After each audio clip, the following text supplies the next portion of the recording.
the Night Watchman of Riverside Cemetery. Greetings, everyone. Today, I bring you a new video with truly terrifying stories that won't let you sleep. If you enjoy these stories, leave a like, subscribe to the channel because these stories deserve it, and comment from which part of the world you're watching us. It's not the first time people ask me if I'm scared working nights in a cemetery. I always give the same answer. The living are scarier than the dead. And until recently, I truly meant it. People imagine things. They let their minds run wild. But you get used to it out here. The silence, the darkness, the footsteps crunching dry over the gravel paths. All of that, with time, becomes part of the scenery. I started as a night watchman at Riverside Cemetery in Memphis, Tennessee, about 3 years ago. At first, it was out of necessity. My mom was sick. I had just lost my job at a security company that shut down overnight, and the only opening I could find was this one. Night shift, 6 days a week, alone. The first month was rough, not because of fear, but because of the schedule. Sleeping during the day, working through the night. Sometimes exhaustion would hit me hard around 3 or 4 in the morning, right when the whole place seemed to hang suspended in a silence thicker than the air itself. But I adjusted. My routine was simple. I'd arrive at 7, do an initial walkthrough with my flashlight. I'd check the gates, the fences, the cameras. Because yes, there are cameras, but they don't cover everything. Then I'd settle into the small security booth next to the main entrance. There's a cot in there, an old radio, a folding table with plastic chairs, a thermos for coffee. The basics. From there, I do rounds every hour, or whenever I hear something unusual. Most nights, nothing happens. Cats sneaking in, rats darting between the headstones. Sometimes, someone trespassing, trying to do some occult ritual, or film something stupid for the internet. I've had to remove people who sneak in to burn candles in front of graves that aren't even theirs. You get used to dealing with that. But a few months ago, something changed. It wasn't anything dramatic at first. It was just a regular night in May, around 2:15 in the morning, when I spotted someone standing in the oldest section of the cemetery. What caught my attention was how unnaturally still the figure was, not moving even a centimeter. From the booth, I couldn't make it out clearly, but it looked like a woman. I grabbed my flashlight and headed out. I walked quietly, careful not to let my boots crunch on the gravel. The air was heavier with moisture than usual, like it had rained recently, even though I didn't remember any rain that night. I kept getting closer. The figure didn't move. She was wearing something white. I figured it might be an elderly woman who had gotten locked inside after the afternoon visiting hours. It wouldn't have been the first time, but when I got within about 50 feet, she was gone. I didn't hear footsteps. I didn't hear her run or crouch behind anything. She was simply no longer there. I searched between the nearby graves, between the trees. I even walked to the back wall that faces a side street where nobody ever passes. Nothing, not a trace. I went back to the booth and checked the cameras. But that exact section had no coverage. I thought about reporting it, but what was I going to say? I saw a woman, and she disappeared, so I kept it to myself. In the days that followed, everything went back to normal. Until I saw her again. It was a week later, at the same hour. She was in the same spot, next to a tall old tree near the block of graves with the oldest numbering. Dressed in white, standing perfectly still, motionless. This time, I didn't approach her head-on. I came at her from the side, diagonally, flashlight aimed low, trying not to step on dry branches. But again, when I was just a few steps away, she vanished. I felt a chill run through me. This time, I did say something. I told the other watchman, the afternoon shift guy, a man named Earl, a serious older guy, many years on the job. He listened to me without interrupting. When I finished, he looked at me and said, "Did you see her standing near that tree with the twisted branches?" I nodded. "Then she's the one watching grave 17A. I stood there silent. "What do you mean?" Earl didn't want to keep talking. He only told me that he had seen her too, but never at night, only once when he stayed later than usual. "Don't go getting any closer. If she shows up again, leave her be." I wanted to ask more, but he was gone before I could press him. After that, I started going through the cemetery maps. I requested access to the old burial records. It wasn't hard, since watchmen have basic access for locating plots where families or funeral processions are expected. I found grave 17A. It's in a somewhat neglected corner between two old mausoleums, with headstones almost buried under leaves and soil. I went during the day to look at it. The place has nothing special about it. The marker reads, Alice May Hargrove, 1937 to 1959. Eternal love. Never acknowledged, never forgotten. There were no flowers, no recent footprints, like nobody had visited in a very long time. What caught me was that phrase, never acknowledged. What did that mean? I asked at the administration office, but the records were thin. They told me that according to the documents, Alice was buried without full identification, with a death certificate issued by a local judge in the late 50s, and that no one claimed the body at the time. Only a handwritten marginal note read, "Found wearing a wedding dress, recovered from the river, possible suicide." I didn't know what to do with that information. But from that night on, things changed. I saw her again. But this time, she looked at me. I don't know how to explain it, but there was something in her face that didn't seem entirely human. It wasn't ugly or grotesque. It was more like empty, as if her face wasn't built to hold expression, as if her gaze was fixed on something that didn't belong to this world.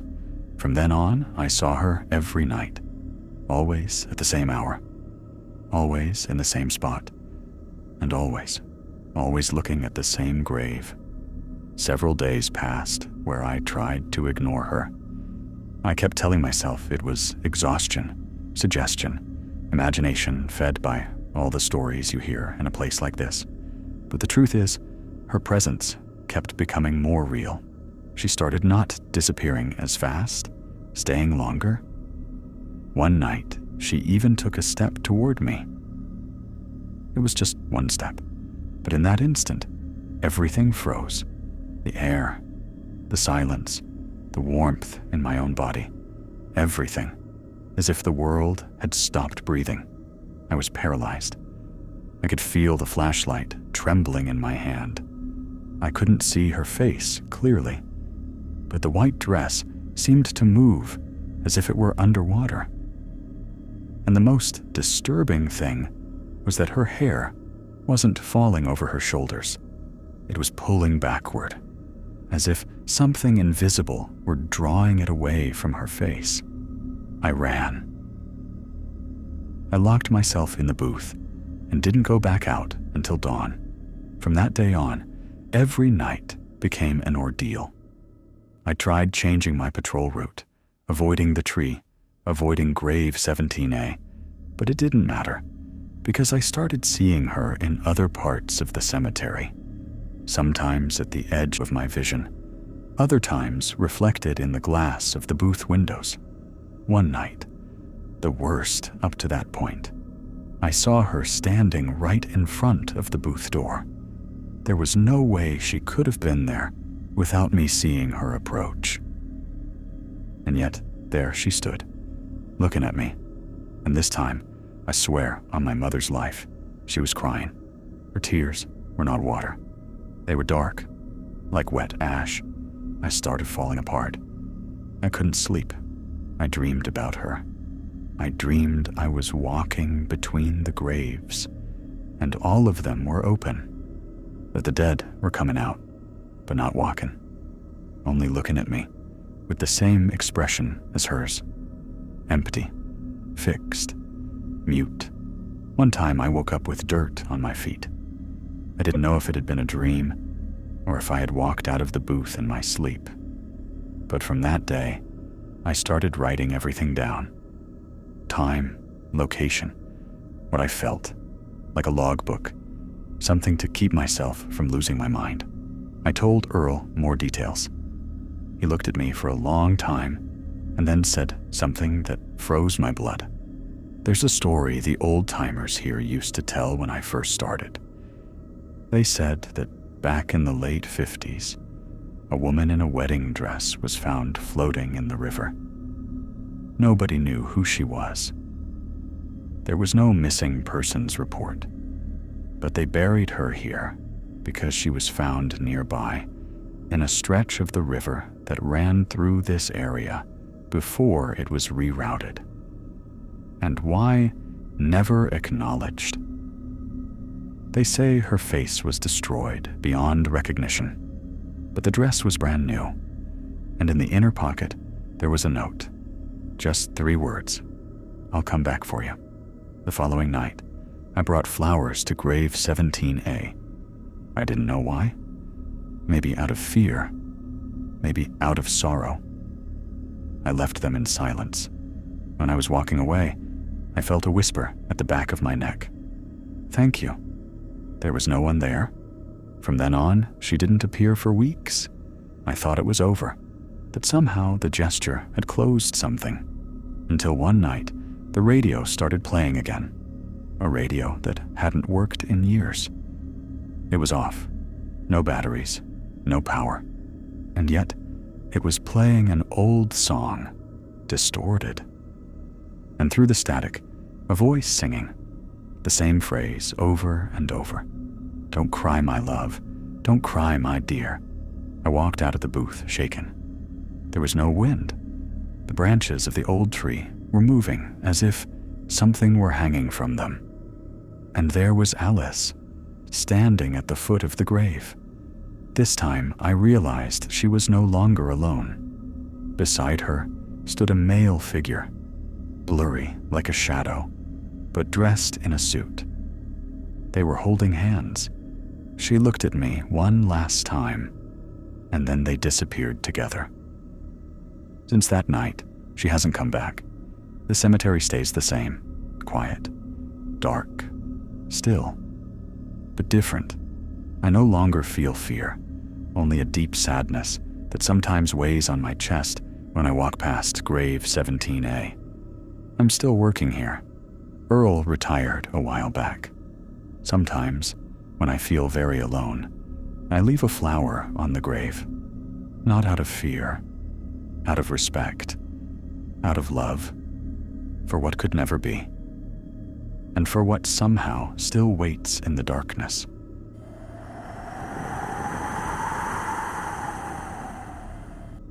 The phone that should not ring.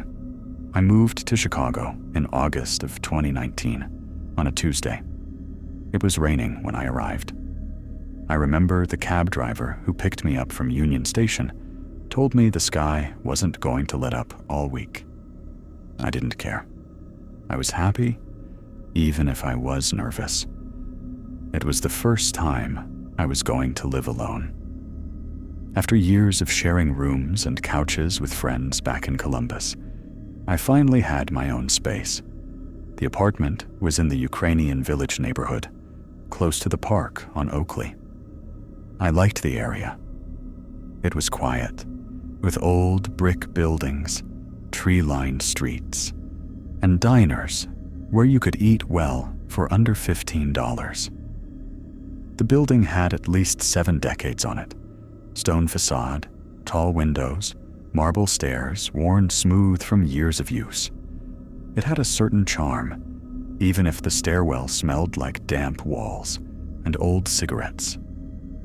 It was one of those places where you feel like the walls are holding on to something. I rented it from an older woman, Mrs. Kowalski, the kind of landlady who doesn't use a smartphone and only answers on her landline.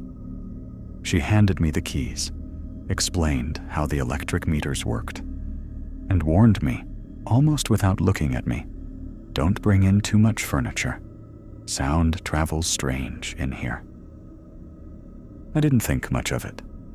The place was small, but felt like home. 1 bedroom, kitchen, bathroom, and a living room with an enormous window facing the street.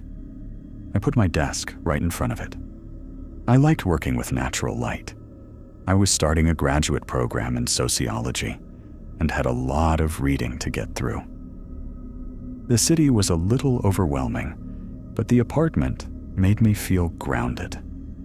The first few weeks were completely normal. Between classes, the commute, new friends, and adjusting to the pace of Chicago, I was barely home. I'd get up early, head out, come back at night. But there was one Friday. I remember it was payday because the L was absolutely packed when I decided to stay in and read. I ordered a pizza, poured myself a whiskey, and put on some low music. That night was the first time I heard it. The landline rang. One of those old black rotary phones, heavy, that had been sitting there since before I moved in. I never used it. I didn't even know if it had an active line. When I moved in, I left it unplugged. But that night, it rang 3 times, slow and deep. At first, I wasn't scared. I figured someone had reconnected the cable without telling me, or it was a line error. I walked over and picked it up. Silence. I listened for a few seconds. I was about to hang up when a voice said something, very quietly, like a whisper. Don't look out the window yet. It was a child's voice, very clear, but with no emotion, flat, like someone repeating a memorized line. I froze. I didn't say anything. I just hung up and stood there holding the phone. Then I noticed something. The feeling in the apartment had shifted. It wasn't just the silence.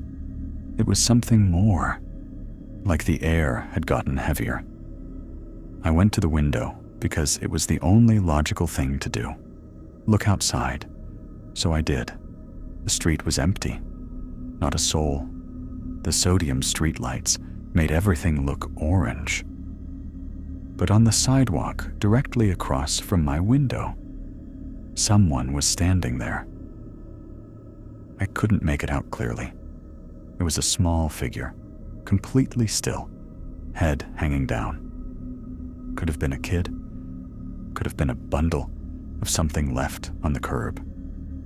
I leaned in a little closer to get a better look, and then it raised its head. I don't know how to describe what I saw. It wasn't a face. It wasn't a mask either. It was like there was nothing there, just skin, smooth and flat, no eyes, no mouth, just a pale surface that caught the streetlight faintly. I stumbled backward. I pulled the curtain shut and sat down on the floor, heart pounding. I told myself over and over it had been a trick of the light, exhaustion, my mind playing games. But the truth is, I didn't go near that window for the rest of the night. The next morning, I left early. I didn't want to be in the apartment. But something inside me had already changed. Part of me knew that hadn't been normal. That call wasn't a wrong number. For weeks, it didn't ring again. I almost talked myself into believing it had been a coincidence, until one night I had to stay in late to finish a paper due Monday. My old friends from Columbus had invited me out, but I couldn't go. I made coffee, put on headphones, and sat down to read. It was almost 2 a.m. when it rang again. The same phone. I went cold. The sound seemed to bounce off the walls. 3 rings, just like before. I walked over with my skin crawling. Picked it up. Silence. Then the same voice. "Don't look out the window yet." I hung up immediately. This time, I didn't go to the window. I went to the kitchen and sat on the floor with all the lights on. That was the night I started dreaming about it. A child. Except in the dreams, it never had a fixed shape. Sometimes it was a shadow with very white eyes. Other times, a tiny body dragging itself across the floor. It was always by the window, and it always said the same thing. "Why did you look?" Days passed where the phone stayed quiet. But the dreams didn't. They got sharper, more detailed. There was one that repeated almost every night. I was standing in front of the big window, looking down at the street. Everything was silent. Someone called to me from the other room in a low voice. When I turned to see who it was, the reflection in the glass showed something standing behind me. Something that wasn't actually in the room. One night, I dreamed I woke up in the middle of the night, and the phone was off the hook, resting against the wall. I picked it up, and the voice said, "I can see you now." When I opened my eyes in real life, the phone was off the hook. I started to think I was losing my mind. I talked to a classmate from my program, a guy named Marcus, who I'd gotten close with. I told him about the phone, the window, the kid. I laid it out like I was describing a nightmare, without using words like ghost or spirit, because I was embarrassed. Marcus looked at me seriously. "Do you have the line number?" I told him no. I didn't even know if it had an active line. "Then find out. There's a way to know if what you're hearing is your phone or a call that shouldn't exist." I didn't know what he meant, but it stuck with me. I called the phone company and gave them the apartment address. They told me the line had been canceled in 2011, that the number had been deactivated and hadn't been assigned to any address since then. I looked back at the phone. It was plugged in, yes, but it shouldn't have been able to ring. It had no dial tone, and yet I had received 2 calls, and I had clearly heard a child's voice. That's what broke something in me. One night, I couldn't take it anymore. I took the phone off the hook, wrapped it in an old towel, and shoved it into the back of the closet. Deep as it would go, like I could lock it in there. It didn't help. The next time I heard the ringing, the phone wasn't even connected. But it rang anyway, from the kitchen. 3 rings, clear and deep. I didn't go. I didn't answer. I locked myself in the bathroom and stayed there until morning. After that, it entered a new phase, quieter, more creeping. It wasn't just the phone anymore. Small things started happening that I couldn't tell were real or in my head. Books moved to different spots. Doors I was certain I had closed were open in the morning. Objects disappeared and showed up in other rooms. But more than anything, what got to me was the constant feeling that I was not alone, like the apartment was breathing, One morning while I was making coffee, I felt someone watching me. I turned fast and caught, for just a fraction of a second, a small figure standing in the doorway at the very edge of my vision, like it was peering at me. When I went to check, nothing was there. One night, after a long, exhausting class, I sat down to work and put on quiet music. Around 11, I heard what sounded like footsteps in a hallway. I got up, turned off the music, and looked out. Silence. But right when I sat back down at my desk, the lamp by the window flickered, and I saw a silhouette pass very slowly outside the glass, like something dragging itself. I didn't go near it. I went to the bathroom, locked the door, and sat there crying.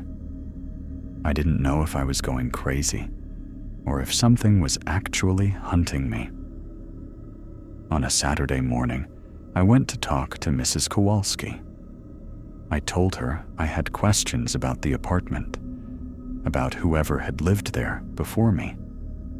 At first, she acted like she didn't know what I was talking about.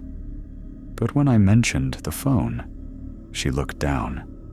"You heard the call, didn't you?" It wasn't a question. I didn't answer. I just nodded. "I'll tell you something, but don't repeat it to anyone. The one who lived here before you heard it too." At first, he didn't say anything, but then he started getting strange. He'd lock himself in, cover the window with bed sheets, said the kid was outside again. What happened to him? One day, he was gone, left everything behind, even his phone. The police came and didn't find anything unusual, but I knew something was wrong. She showed me a photo. A young man, maybe 30, deep shadows under his eyes. In the photo, he was standing in front of the same window where I worked every day. "What do you think it is?" I asked. She took a long time to answer. "My grandmother used to say, there are places where something stays behind. Not a ghost, not a person. Something older. Something that feeds on whoever is alone. And it always takes the shape of something you don't want to look at. And the phone? It always starts there. I never slept well after that. I put up thick curtains over the window, but it didn't matter. I could feel it out there. Some nights, just before bed, I thought I could hear the phone from inside the closet, or the voice, always the same line, 'Don't look out the window yet.' And one night, I did. It was impulsive, like a reflex. I woke up startled, feeling like someone was in the room. I got up, pulled the curtain back, and looked straight outside. It was there. It was tall now, with very long limbs, pale skin, its head turned at an impossible angle. It looked at me, and I knew in that moment it was not going to leave. I ran for my phone, dug it out of the closet, plugged it in with shaking hands, and called the only number that came to me, my own cell phone. When it picked up, I heard my own voice, distorted, saying, "You already looked. Now it's coming." I hung up. My hands wouldn't stop shaking. That was the last night I spent in that apartment. The next morning, I packed everything into bags and went to stay with Marcus. I never went back inside, not even to clean. Mrs. Kowalski called a few days later, furious about me abandoning the place. I told her I wasn't coming back, and she could keep the deposit. She said in a flat, dry voice, "You're the second one." I didn't understand it at the time, but it clicked later. I wasn't the second tenant to abandon the apartment. I was the second one who had looked. Today, 4 years later, I live back in Columbus with other people in another house. I put all of that far behind me. I almost never talk about this. It sounds absurd, But sometimes, very late at night, when there's no sound and the city is deep asleep, I feel something watching me from outside, like it's waiting for me to walk up to the window. Sometimes I dream the phone rings, and in the dream I answer. And I hear that voice. Don't look out the window yet. But it's already too late, because I'm already looking at it. And it's looking at me too.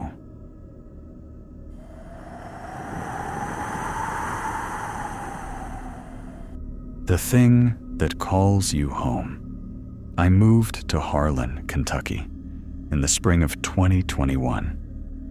It wasn't a choice I made with a lot of thought. I had just gone through a bad breakup, lost my job at a marketing firm in Cincinnati, and my aunt offered me her old farmhouse while she spent the year in Florida. Free rent, fresh air, a chance to reset. It sounded like exactly what I needed. The house sat at the end of a dirt road about 4 miles outside of town, surrounded by dense forest on 3 sides and a ridge on the 4th. It was old, built sometime in the 1940s, my aunt said, with wide plank floors, low ceilings, and windows that rattled when the wind came down off the mountain. But it was warm, and it was quiet, and for the first few weeks I felt something close to peace. I was working remotely, doing freelance writing, so most of my days were spent at the kitchen table with my laptop and a pot of coffee. I took walks in the afternoon along the tree line. I called my mom every Sunday. It was simple, and I needed simple. My aunt had left the house mostly furnished. There was an old upright piano in the living room. Nobody played. Mismatched furniture, a wood-burning stove, and in the kitchen, a wall-mounted rotary phone that had been there since before my aunt bought the place. I asked her about it once on the phone, and she laughed. Oh, that old thing. I don't think it even works. The line's been dead for years. I left it alone. The first strange thing happened about 6 weeks in, on a Thursday night in late May. I had made dinner, poured a glass of wine, and sat down to watch something on my laptop. Around 9 o'clock, I heard something outside. Not loud, just a sound at the edge of perception, like someone calling from a distance, from the tree line. I turned off my show and listened. Nothing. Just the wind moving through the pines. I told myself it was an animal. The neighbors 2 miles down the road had warned me about foxes. They make a sound at night, they said, almost like a woman calling out. I went to bed and didn't think much of it, but it came back. 3 nights later, around the same time, I heard it again. Closer this time. I went to the window and looked out toward the tree line. The porch light only reached so far. Beyond it, just darkness and the shapes of trees. And then I heard it clearly. Sophie. Come eat, honey. I stopped breathing. It was my mother's voice. Not something like my mother's voice. Her voice. The exact cadence, the exact warmth, the way she always called me in for dinner when I was a kid. I stood at the window for a long time without moving. My mother was in Cincinnati. It was 9:30 at night. There was no reason on earth for her voice to be coming from the woods behind my aunt's farmhouse in Kentucky. I called her immediately. She picked up on the 3rd ring, confused, a little groggy. She had been watching TV. She hadn't called me? She was fine. Everything was fine. I didn't tell her what I'd heard.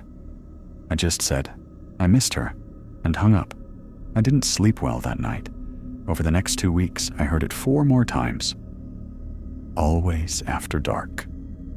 Always from the direction of the tree line. always my mother's voice, calling me in for dinner like I was 10 years old. "Sophie, come eat, honey. Supper's getting cold." I started keeping the porch light on all night. I stopped taking evening walks. I checked the locks twice before bed. I told myself there was an explanation. Sound travels strangely in the mountains. Someone nearby with a similar voice, a radio, anything. But I knew. Some part of me that I didn't want to listen to already knew it wasn't any of those things. I called my friend Dana back in Cincinnati and told her everything. She listened without interrupting, which is not like Donna at all. When I finished, she said, "Sophie, have you looked up anything about that area? The folklore?" I hadn't. That night, I did. I found references in old Appalachian accounts. Not ghost stories exactly, but something older. Accounts of a presence in the deep woods that learned to mimic voices. Family members, usually. Mothers most often. It would call from the tree line after dark, always with food, always with warmth, always with the voice of someone you trusted completely. The accounts all said the same thing. If you answered, it marked you. If you went to it, you didn't come back the same. And some accounts said you didn't come back at all. I stopped sleeping with the windows open after that. But whatever it was, it adapted. A week later, I woke at 2 a.m. to the smell of coffee. Strong, fresh coffee. Exactly the way my mother makes it, with a little too much grounds and a splash of vanilla creamer. The smell was coming from the kitchen. I lay in bed for a long time without moving, staring at the ceiling, telling myself I had left the coffee maker on a timer. I had never set a timer on that coffee maker in my life. I got up and went to the kitchen. The coffee maker was off, cold, untouched, but the smell was still there, warm and specific and completely wrong. I sat down at the kitchen table, and that's when I heard it again. From outside the kitchen window, very close, almost at the glass. "Sophie, come eat, honey. I made your favorite." My hands were shaking. I didn't move toward the window. I sat perfectly still and closed my eyes and said out loud, to no one, to whatever was outside, "You are not my mother." "Go away." Silence. Then, after a long pause, the voice changed, just slightly.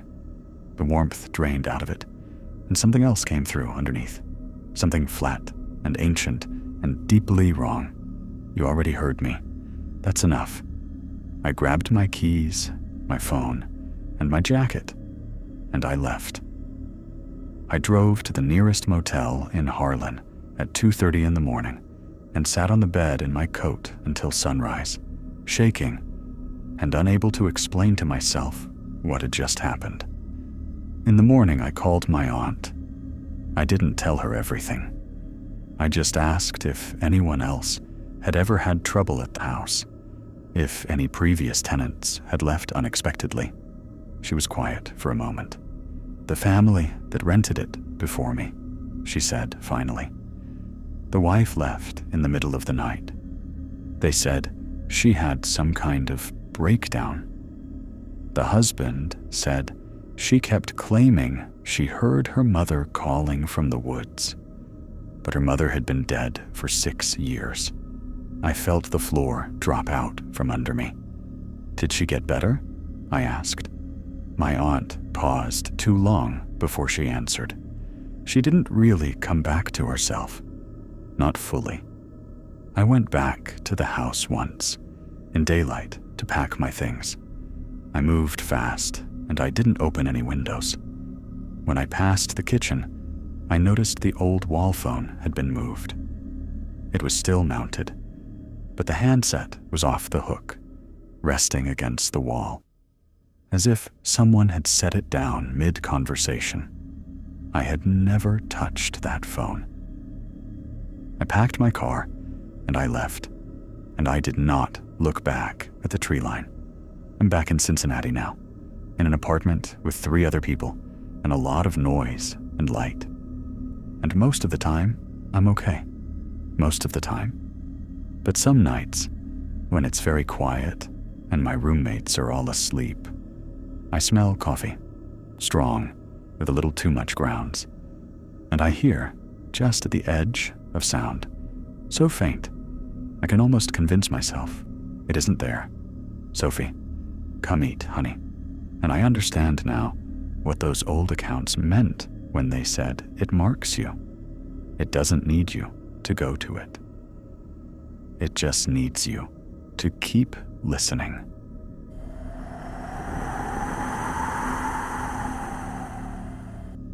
The station that isn't there. I work at a small publishing house in the West Loop in Chicago. Nothing glamorous. Proofreading, emails, designers who never deliver on time, authors who never respond.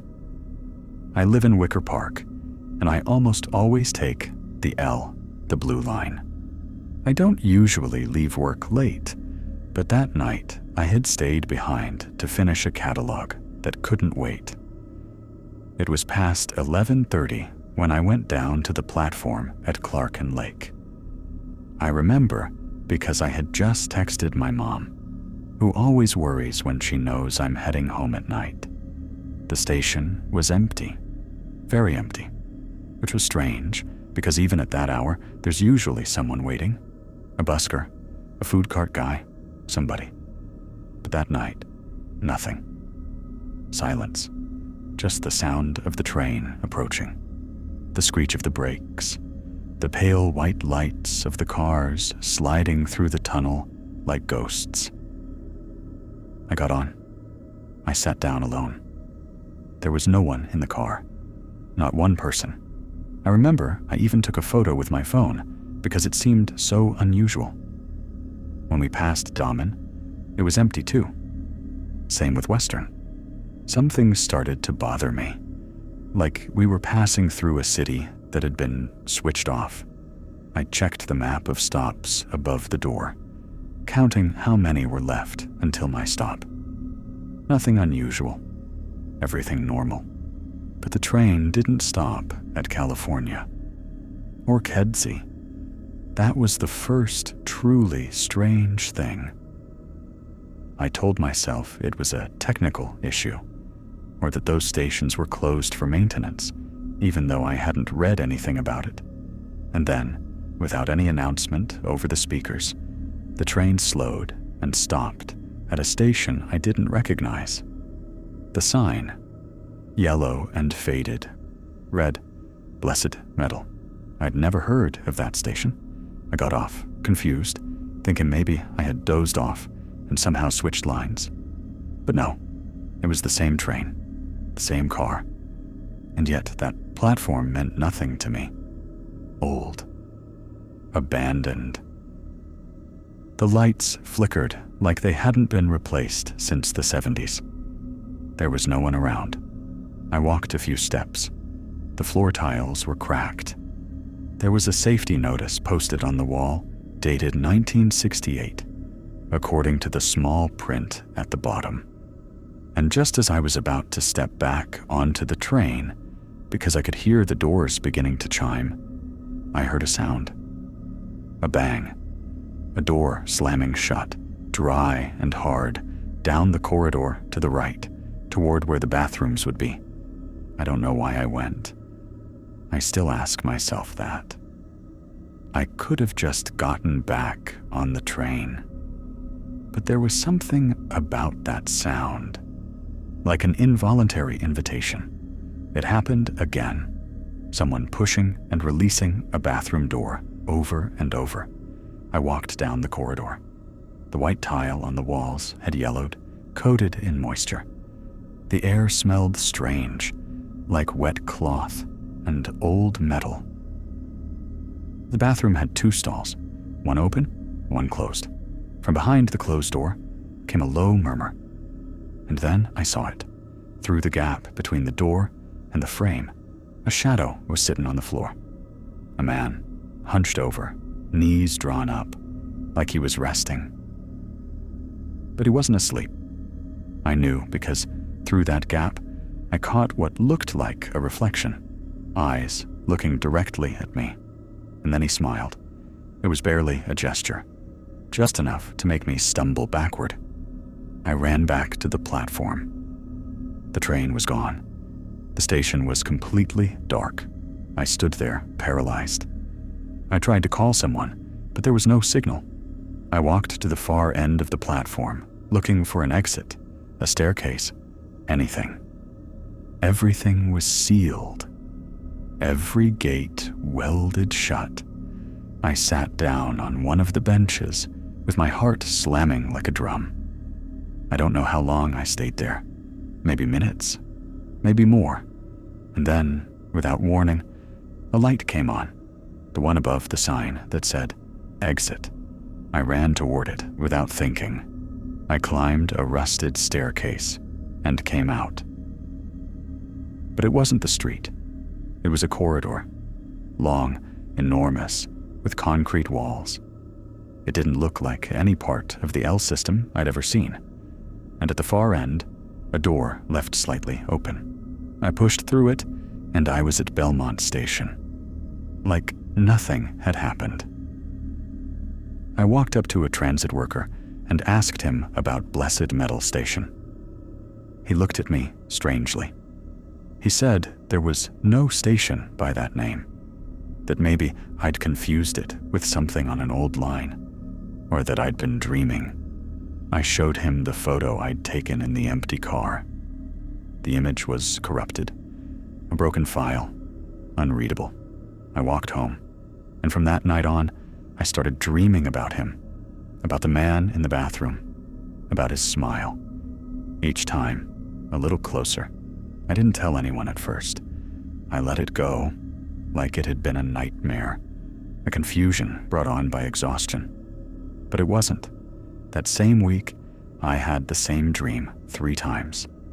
In all of them, I was back in the bathroom of that non-existent station. But this time, it wasn't just a gap in the door. The door was open. And the man, the same man, always the same, was calling me by my name. My name. That's when the fear stopped being vague. It wasn't just that I was dreaming about him. It was that he knew who I was. I tried to rationalize it, that I'd read it somewhere, that maybe I'd heard it from some overheard conversation on the platform. But nothing added up. That smile, the way he looked at me, like he knew me from before, like he had been waiting. The following week, I started avoiding the L. I took the bus. I even walked long stretches just to avoid going underground. But the dream kept coming. One night, after dinner at a friend's place, I finally talked. I told him everything, in detail, expecting him to laugh, to say he'd seen something like it on Reddit, that it was a viral thing. But he didn't laugh. He looked at me quietly, with an odd seriousness.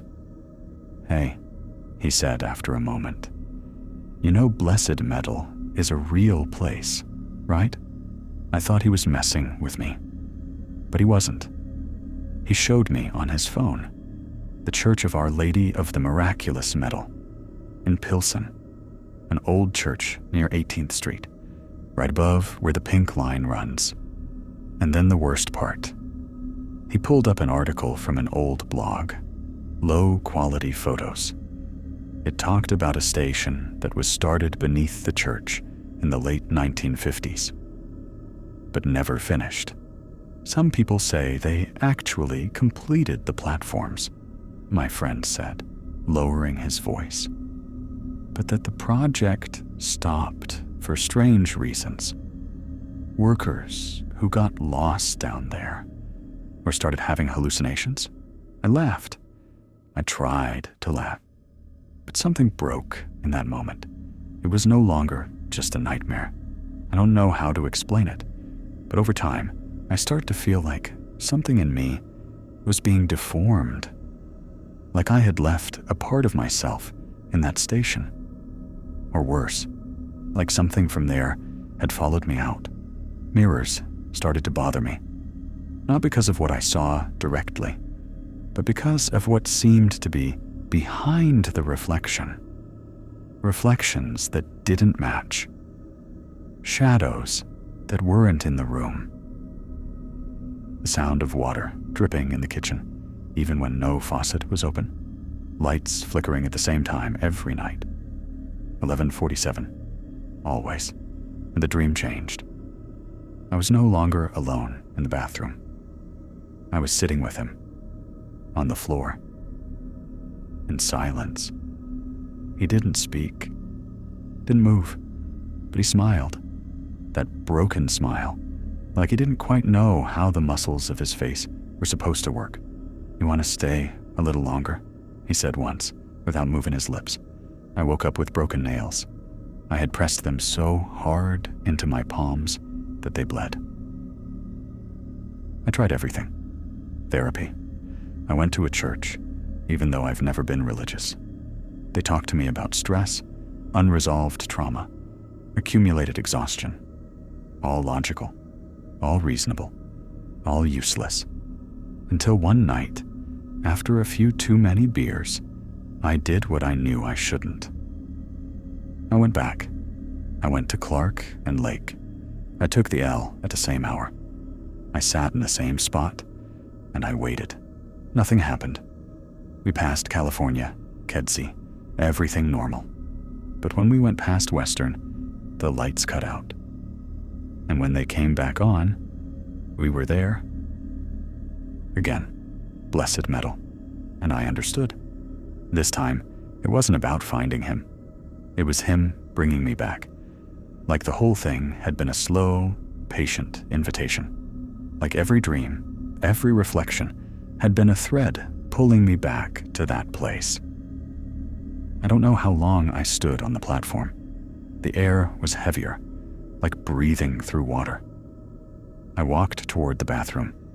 No slamming door this time, just the door, open. The same stained tile, the same reflection. And there he was, standing in front of the mirror, like he'd been expecting me.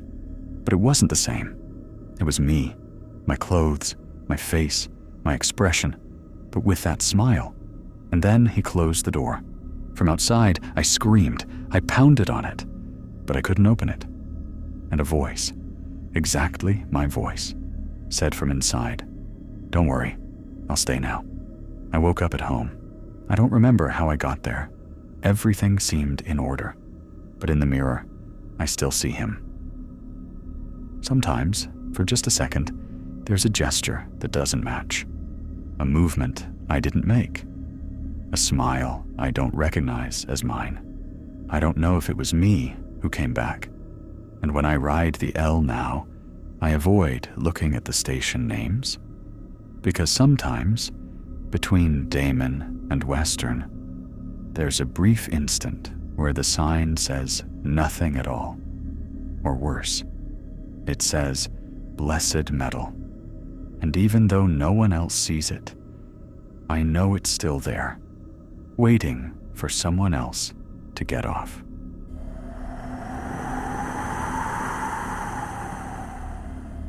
The priest who does not age.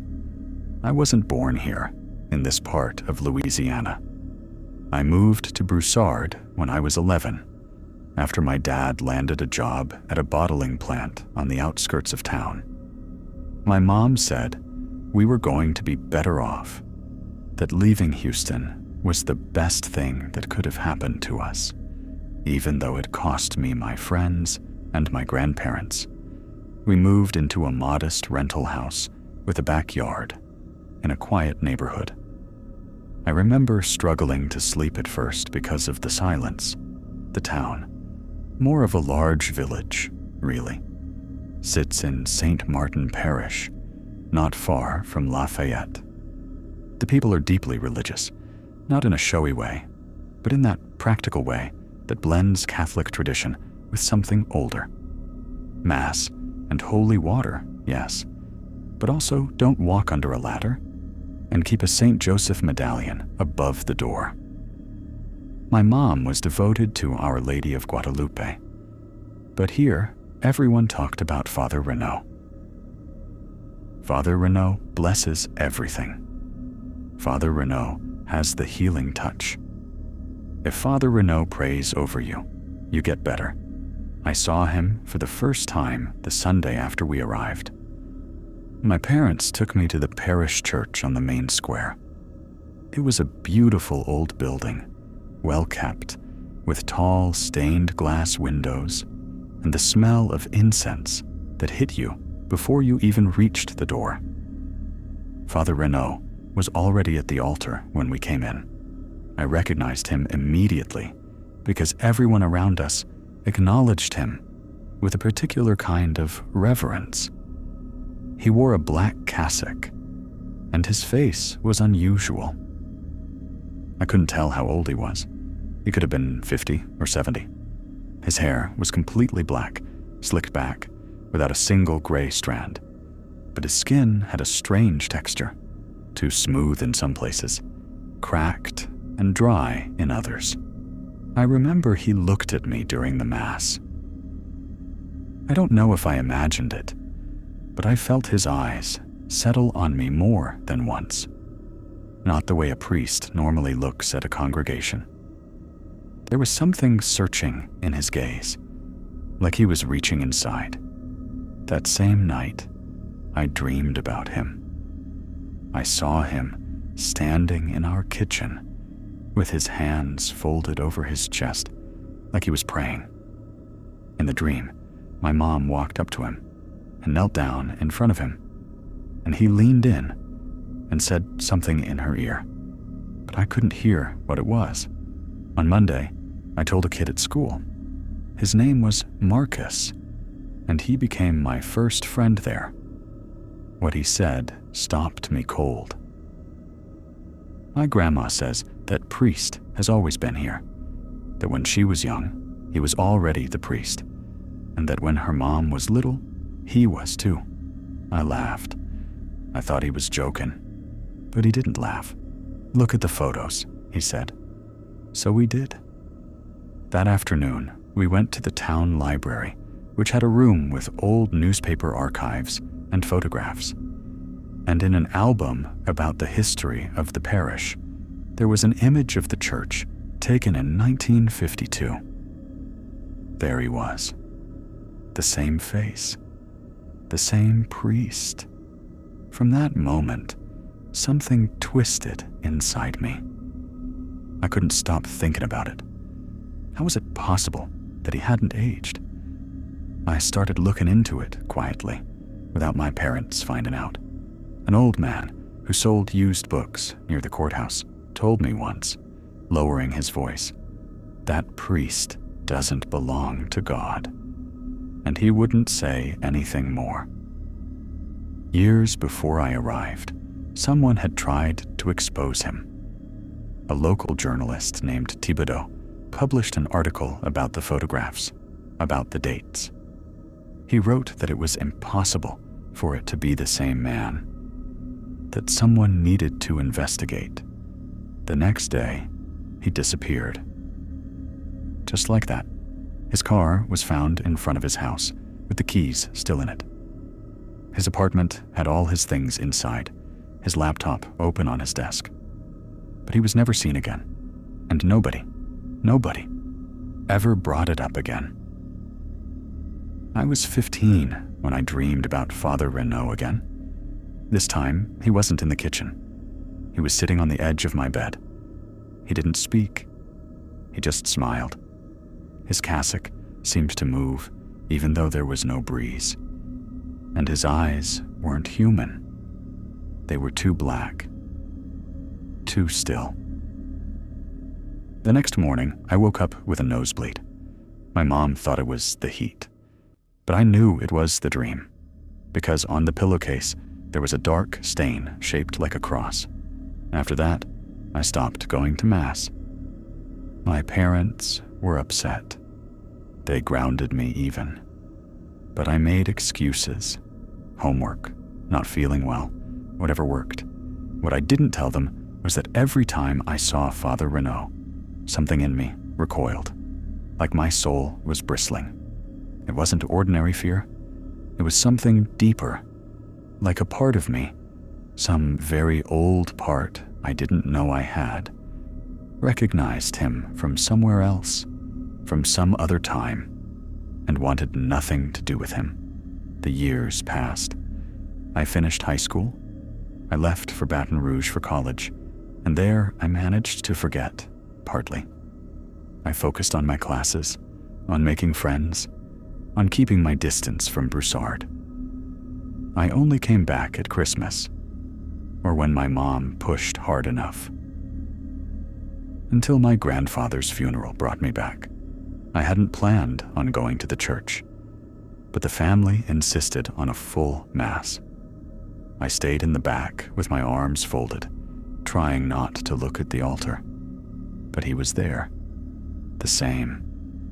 Not one more wrinkle, not one gray hair, the cassock identical, the face the same as in the 1952 photograph, and he looked at me. I didn't imagine it. This time it was different. He held my gaze. For 1 second, just one. But in that instant, I felt as if every bit of warmth in the building had been pulled out through a crack in the wall. Like the stained glass let in a cold that went straight through my bones. That night, I stayed at my parents' house and slept badly. I dreamed about him again. In the dream, I was a child, and he was standing at the foot of my bed, murmuring something in Latin. But it wasn't a prayer. It was more like a chant, hypnotic, like a twisted lullaby. When I woke up, my throat was dry, and there was a sharp pain behind my eyes. I went back to Baton Rouge as soon as I could, and promised myself I would never return to Broussard. It didn't matter. In the years that followed, Father Renaud's image began appearing in places it had no business being. In dreams, yes, but also in memories. In childhood photos where he hadn't been before. In old family video recordings. A blurry figure in the background, barely perceptible. Once, while I was going through some old files on my mom's computer, I found an audio recording of my brother's birthday party where, buried in the background noise, a voice repeated my name. Very low. A voice I didn't recognize. I started investigating on my own. I went back to the library where it had all started. The album with the old photographs was gone. The new librarian had no idea what I was talking about, but in the state archive, I found an old clipping, barely legible, mentioning a priest who had arrived from Europe in 1921. Father Salvador Renaud de la Vega, the note read. Arrived from the Basque region of France. And there was his face, nearly identical. Just a thin mustache he never wore again. We are in 2025. That man has been in the same place for over 100 years, with the same face, and I am not the only one who noticed. In obscure corners of the internet, buried threads on old forums, I found references to ageless priests in small towns across the American South, always in isolated places, always with different names but the same patterns.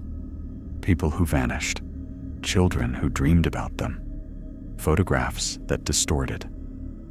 And more than once, when I compared the faces, I recognized that same expression. That tight smile. Those eyes, too black, too still. A month ago, a cousin of mine still living in Broussard sent me a message. She said her 4-year-old son had started talking to himself at night. She asked him who he was talking to, and the boy answered, The man in black who tells me stories from outside the window. Father Renaud still walks her street, she told me. Sometimes he comes into houses without knocking, always at night, always with something to offer. And now I am certain he is not a man. He never was. Whatever is in that parish church, whatever conducts those masses, is not human. Perhaps it never was. And if you ever find yourself driving through St. Martin Parish, and you see an old church with a priest out front who looks too young for a building that old, don't go in. Don't meet his eyes. Because when you do, he remembers you. And once he remembers you, he never lets you go.